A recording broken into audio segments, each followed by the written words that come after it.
इसका answer B होगा। देखिए इसको याद करने के लिए जैसे ध्वा है ना, ध्वा नी, ठीक, तो अनुदैर्ध्व, अनुदैर्ध्व ये याद रहे। आधा ध ना है, इसमें भी ध्वनि में भी आधा ध है, तो वही चीज को याद रखेंगे तो ये भूलेगा नहीं कभी। ठीक, नमस्कार साथियों, आपका स्वागत है आपके अपने YouTube चैनल पे। आज हम लोग पढ़ेंगे रेलवे एनटीपीसी का जीके। यह भौतिक विज्ञान का है। इसमें पार्ट 1 है, मतलब ध्वनि और साउंड का है पार्ट 1 का। इसमें 80-90 क्वेश्चन है, ठीक है ना, उसी को हम लोग अध्ययन करेंगे। ये ऑब्जेक्टिव क्वेश्चन है लूसेंट का, ठीक है ना। आगे बढ़ते हैं। यह है ध्वनि और साउंड का क्वेश्चन है कि ध्वनि तरंगे की प्रकृति क्या होती है, मतलब ध्वनि तरंगे की प्रकृति क्या है। तो एक होता है अनुप्रस्थ होता है, एक अनुदैर्ध्य होता है, अप्रगामी है, और चुंबकीय विद्युत चुम्बकीय है। तो अनुदैर्ध्य होगा, इसका आंसर बी होगा। देखिए इसको याद करने के लिए जैसे ध्वा है ना, ध्वा नी, ठीक, तो अनुदैर्ध्व, अनुदैर्ध्व ये याद रहे। आधा ध ना है, इसमें भी ध्वनि में भी आधा ध है, तो वही चीज को याद रखेंगे तो ये भूलेगा नहीं कभी। ठीक, चलिए इसका आंसर हो जाएगा बी। दूसरा है कि निम्नलिखित में से कौन सा कथन ध्वनि तरंगों के लिए सत्य है। ए है इनको ध्रुवित किया जा सकता है, ये निर्वात में चल सकती है, ये 0 डिग्री सेल्सियस की चाल पर 332 मीटर प्रति सेकंड होती हैं। उपयुक्त सभी कथन सही है। तो ऑप्शन क्या होगा, सी है 0 डिग्री सेल्सियस चाल पर ये 332 किलोमीटर प्रति घंटा की चाल से चल सकता है। तो इसका आंसर हो जाएगा सी। अश्रव्य की तरंग होती हैं। अश्रव्य देखिए 20 हर्ट्ज से 20,000 होता है, 20,000 हर्ट्ज तक, ठीक ना। कह रहा है कि अश्रव्य, श्रव्य क्या होता है, तो ई हम लोगों को सुनाई देता है, श्रव्य, इसको हम लोग श्रव्य बोलते हैं, श्रव्य, ठीक है। श्रव्य है जो सुनाई देता है, इसको कम है और इससे अधिक होगा वो हम लोगों को सुनाई नहीं देगा। तो अश्रव्य पूछ रहा है, तो अश्रव्य इससे कम होगा 20 से, तो इसका आंसर क्या हो जाना चाहिए, इसका आंसर होगा 20, मतलब ये वाला है, ठीक है। चलिए ये ध्यान रहे यहाँ पे, ये जो दिया हुआ है, मतलब ये समझिए इस चीज को कि ये जो दिया हुआ है 20 हर्ट्ज से 20,000 तक हर्ट्ज होता है, ठीक है। तो ये जो हम लोगों का होता है ये श्रव्य होता है, सुनाई देता है, और नीचे जो होगा इससे वो अश्रव्य होगा, अश्रव्य, ठीक। और उसका होता है ऊपर वाला पराश्रय, पराश्रय मतलब इससे अधिक, ठीक है। तो ये ध्यान रहे कि 20 से 20,000 के बीच में हम लोग को सुनाई देता है, इससे कम वालों को अश्रव्य कहते हैं, उससे अधिक वालों को पराश्रव्य कहते हैं, ठीक है। तो इसका आंसर हो गया अश्रव्य हो गया 20 से कम। तो चलिए पराश्रय क्या होता है, तो पराश्रय अभी पढ़े हैं 20 से 20,000 हर्ट्ज के बीच में, जैसे 20 से 20 हर्ट्ज से 20,000, ठीक है, 20,000 हर्ट्ज ये श्रव्य होता है। तो इसके ऊपर वाला जो होगा अधिक होगा वो पराश्रय होगा, पराश्रव्य, ठीक है। तो अब देखिए 20 हर्ट्ज से अधिक, ये वाला ऑप्शन सी, इसका आंसर हो जाएगा ऑप्शन सी। तो ये याद रहे आपको, ये श्रव्य हो गया, ठीक है, श्रव्य। इससे नीचे जो होगा कम होगा वो हो गया अवश्रव्य, अवश्रव्य, ठीक। चलिए आगे, पराश्रय वही है, पराश्रय श्रव्य तरंगे मनुष्य को द्वारा सुनी जा सकती है, नहीं सुनी जा सकती है, कभी कभी सुनी जा सकती है, इनमें से कोई नहीं। तो ये हम लोग पराश्रय तरंगे हम लोग नहीं सुन पाते हैं। पराश्रय तरंग कुत्ता है, चाहे मतलब ये जानवर वानवर है अधिकांश तौर पे, वो लोग सुन लेते हैं। तो इसका आंसर हो जाएगा बी, ठीक है। आगे, पराश्रय तरंगों को सबसे पहले किसने सीटी बजाकर उत्पन्न किया था। न्यूटन ने, गाल्टन ने, हर्ट्ज ने, फैराडे ने। तो ये है, इसका आंसर हो जाएगा 6 का हो गया ना, 6 का भी गाल्टन के द्वारा, ठीक। शिकार परभक्षियों या बाधाओं को पता लगाने के लिए चमगादड़ या डॉल्फिन किस पर अगर घटना को प्रयोग करते हैं। ध्वनि का अपवर्तन, विस्पंदों का बयाना, ध्वनि का प्रकीर्णन, ध्वनि प्रतिध्वनि का निर्धारण। तो देखिए जब भी ये जो पर्वतीय चमगादड़ जैसे होती है ना, चमगादड़, तो ये क्या करती हैं, जैसे कोई सतह है ना, यहाँ से मान लीजिए चढ़ रही है, चमगादड़ खुद चल रही है आगे, तो वो पराश्रय प्रतिध्वनि के हिसाब से तरंग छोड़ेगी और उसको पता लगा लेगी कि हाँ ये कितने दूर से आ रहा है।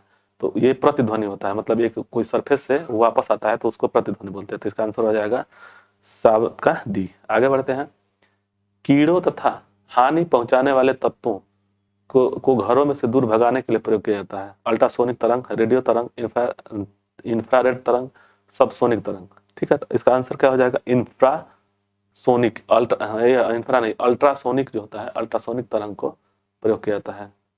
तो इसी को जो जो पराश्रय तरंग होता है ना, इसको हिंदी में पराश्रय तरंग बोलते हैं, पराश्रव्य तरंग, ठीक है। अल्ट्रासोनिक तरंग होता है वो, ठीक।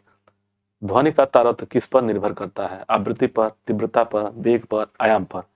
तो इसका हो जाएगा आवृत्ति पर, ठीक है ना। ध्वनि की जब तारतम्य है, पिच जो है, उसकी आवृत्ति पर निर्भर करता है।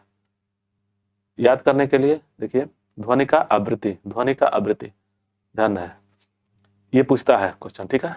और 10 नंबर का, विमानों के आंतरिक भागों की सफाई में किसका प्रयोग किया जाता है? पराश्रय तरंग, ऑक्जेलिक अम्ल, सौरभ, कार्बन डाइऑक्साइड। तो इसमें भी बहुत तेजी से, मतलब जिसे आप सुने होंगे कि पराश्रय अल्ट्रासोनिक तरंग अगर आपको छोड़ दिया जाए तो दीवार टूट, शीशा टूट जाता है, तो वही है, पराश्रय तरंग होना चाहिए। तो हाँ, इसका आंसर ये होगा।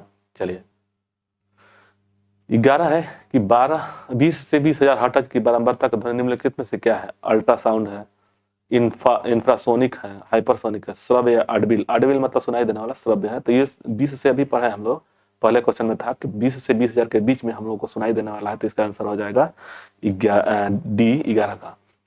ये देखिए, तरंग वेग, आवृत्ति और तरंग दैर्ध्य आपस में संबंध बताइए। तो ये ऑप्शन ये दिया हुआ, तो इसका आंसर क्या हो जाएगा? 12 का ए हो जाएगा। भी बराबर एन, न्यू नियतांक होता है ना, अब उसका लैम्डा, ठीक है। तो इसका आंसर हो जाएगा ए। आगे बढ़ते हैं। चंद्रमा पर धरातल से दूर विस्फोट सुनाई नहीं पड़ता है। वायुमंडल की अनुपस्थिति के कारण, चंद्रमा के गुरुत्वाकर्षण कम होने के कारण, ध्वनि तरंगों की तीव्रता कम होने के कारण, उपयुक्त में से कोई नहीं। तो वायुमंडल वहां पे नहीं होता है, ठीक है ना, तो इसी के कारण नहीं सुनाई देता है। इसका आंसर ए हो जाएगा।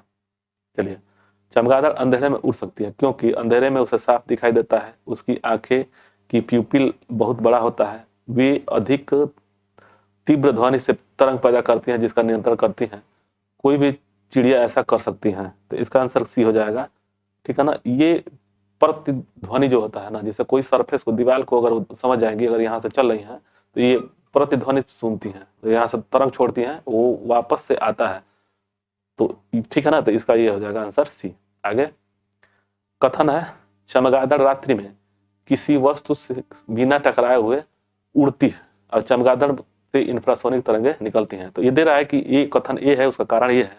ये दोनों आपस में सही है, एक दूसरे को मतलब व्याख्या स्पष्टीकरण कर रहे हैं कि नहीं। तो इस देखिए, ए आर दोनों सही हैं और आर ए का स्पष्टीकरण है।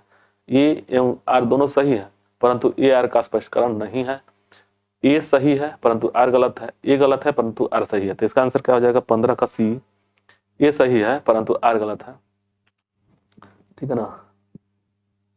इंफ्रासोनिक नहीं, ये पराश्रय तरंग छोड़ती हैं, मतलब कि अल्ट्रासोनिक तरंग छोड़ती हैं। इंफ्रासोनिक ये अश्रव्य तरंग हो जाएगा, तो इसका आंसर हो जाएगा सी। आगे, ध्वनि में, वायु में ध्वनि की चाल 332 मीटर प्रति सेकंड होती है। यदि दाब बढ़ाकर दोगुना कर दिया जाए तो ध्वनि को चाल क्या होगी? ठीक है, तो 16 का क्या होगा? 16 का भी होगा, वही रहेगा, ठीक। दाब से उसका कोई फर्क नहीं पड़ता है। निम्न द्रव्यों में से निम्न ध्वनि सबसे तेज यात्रा करती है? स्टील में, वायु में, निर्वात में, जल में। तो देखिए, इसका एक सबसे बढ़िया है ठोस, इसको ठोस और द्रव, गैस, ये 3 होते हैं, ठीक है। तो इसमें सबसे ज्यादा रहेगा, इसमें सबसे ज्यादा रहेगा, ये ध्यान रहे। ठोस में ज्यादा, उससे कम द्रव में, उससे कम गैस में, ठीक। तो ये स्टील हो जाएगा। चलिए आगे, 18 का स्टील हो जाएगा, ठीक है ना।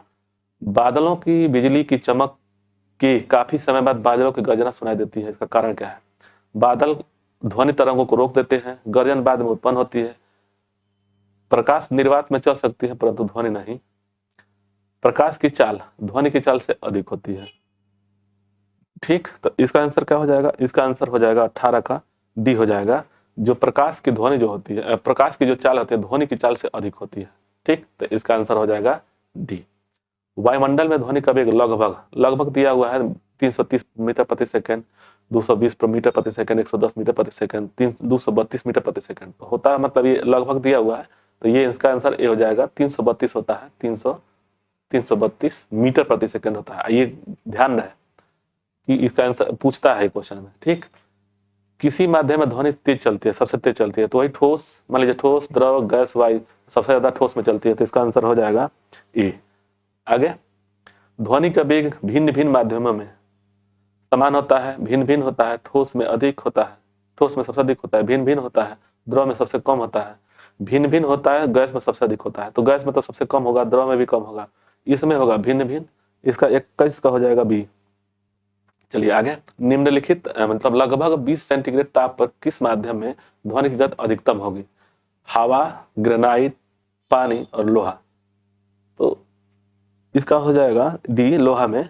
आप लोगों को बताएं ना, ठोस, ध्यान रहिए, ठोस इसमें सबसे ज्यादा रहता है, द्रव और गैस। हम लोग पढ़ते हैं ठोस द्रव गैस, तो इसी में सबसे बड़ा तेज होता है, इसमें ठोस में, उसके बाद से गैस में, उसके बाद से द्रव में, उसके बाद से गैस में।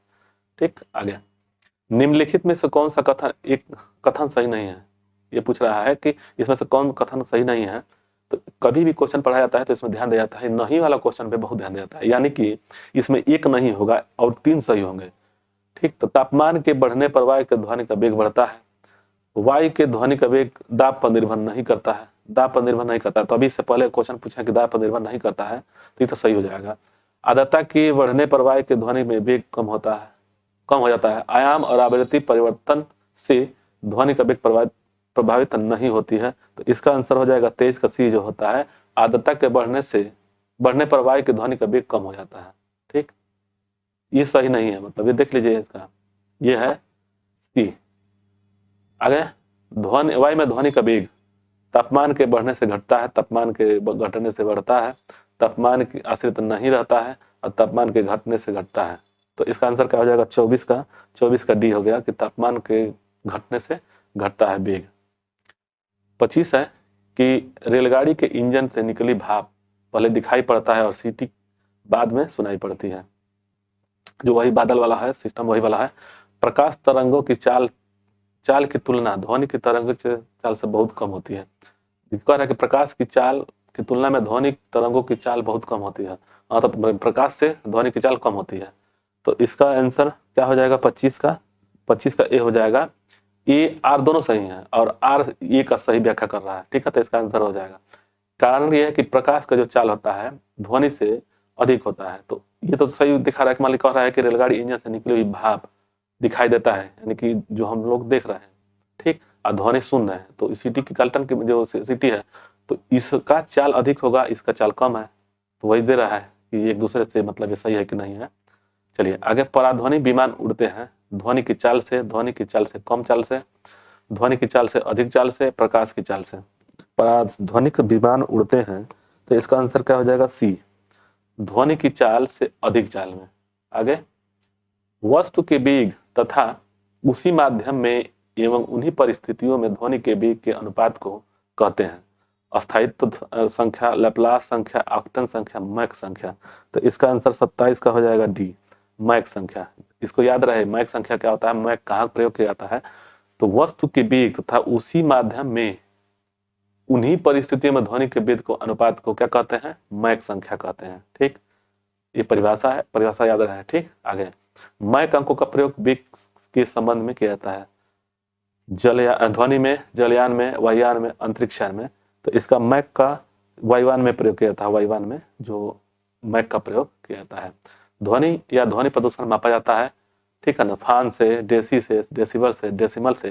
तो ध्वनि का जो ध्वनि मापा जाता है किससे? इसमें ऑप्शन हो गया 29 का कौन सा होगा? 29 का हो जाएगा सी। तो डेसिबल जो होता है ध्वनि का मापक होता है, मतलब कि इकाई होता है, डेसिबल इसका इकाई होता है। ठीक, आगे, साधारण बातचीत में ध्वनि की तीव्रता होती है 20 से 30 डेसिबल, 30 से 40 डेसिबल, 50 से 60 डेसिबल, 90 से 100 डेसिबल। तो इसका आंसर क्या होगा? इसका आंसर हो जाएगा 30 से 40, मैंने हम लोग बात करते हैं आपस में, तो 30 से 40 डेसिबल के ध्वनि में बात करते हैं। आगे, ध्वनि की वह विशेषता जो मादा ध्वनि को नर ध्वनि से भिन्न करती है, वह कहलाती है तारत्व, प्रवास्था, गुणता, प्रबलता। तो 31 का हो जाएगा, 31 का हो जाएगा, एक तारत्व पर निर्भर करता है। जैसे जिसका तारत्व अधिक होगा वो पतला बोलेगा। ठीक, चलिए आगे, ध्वनि के किस लक्षण के कारण कोई ध्वनि मोटी या पतली होती है? ठीक है ना, तीव्रता से, इंटेंसिटी से, पिच से, मतलब तारत्व से, गुणता से, और इनमें से कोई नहीं। तो अभी से पहले वाले में पढ़े हैं क्या? हम लोग पढ़े हैं तारत्व से, तो इसका हो जाएगा बी आंसर, जिसे तारत्व पर निर्भर करता है। ठीक है, आगे, पुरुषों की अपेक्षा महिलाओं की आवाज अधिक तीक्ष्ण होती है, क्योंकि महिलाओं की आवाज आयाम कम होता है, आयाम अधिक होता है, तरत्व कम होता है, तरत्व अधिक होता है। ठीक, तो इसका तीक्ष्ण का होगा, ये 33 का हो जाएगा, 33 का हो जाएगा डी, तरत्व अधिक होता है इसलिए आवाज पतला होता है। ठीक, एक युवक पुरुष की आवाज की तुलना में बच्चे की आवाज अधिक प्रिय क्यों लगती है? बच्चे की आवाज का तरत्व पुरुष की आवाज की तरत्व की तुलना में कम होती है, बच्चे की आवाज का तरत्व पुरुष की आवाज की तुलना तरत्व की तुलना में अधिक होती है, बच्चे अधिक ताकत होते हैं, उपयुक्त में से कोई नहीं। तो देखिए, जैसे महिला का तरत्व अधिक होता है उसी तरह से बच्चे का भी, तो यहाँ पे दिया है कि बच्चे की आवाज का तरत्व पुरुष की तरत्व की तुलना में अधिक, तो इसका आंसर 34 का हो जाएगा बी। ठीक है, चलिए आगे। स्त्रियों की आवाज पुरुषों की अपेक्षा पतली होती है, क्योंकि स्त्रियों की आवाज की आवृत्ति अधिक होती है, इसके तरंग दैर्ध्य अधिक होती है, आयाम अधिक होती है, वेग अधिक होती है।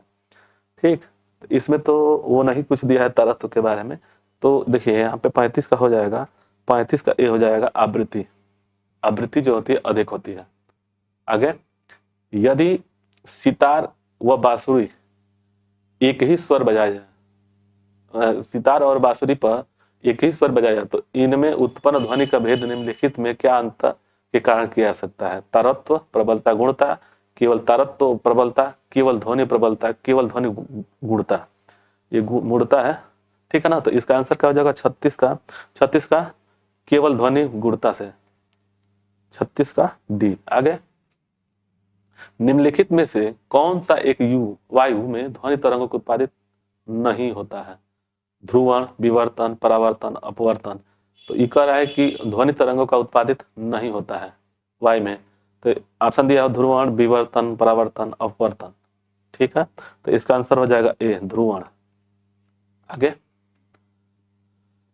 ध्वनि तीव्रता की डेसिबल में वह अधिक सीमा जिसके ऊपर व्यक्ति सुन नहीं सकता है, 50 डीबी से 70 डीबी से 95, 85 डीबी से 95 डीबी से, तो ये 38 का क्या हो जाएगा, 38 हो जाएगा डी, 95 डीबी से अधिक आदमी नहीं सुन सकता है।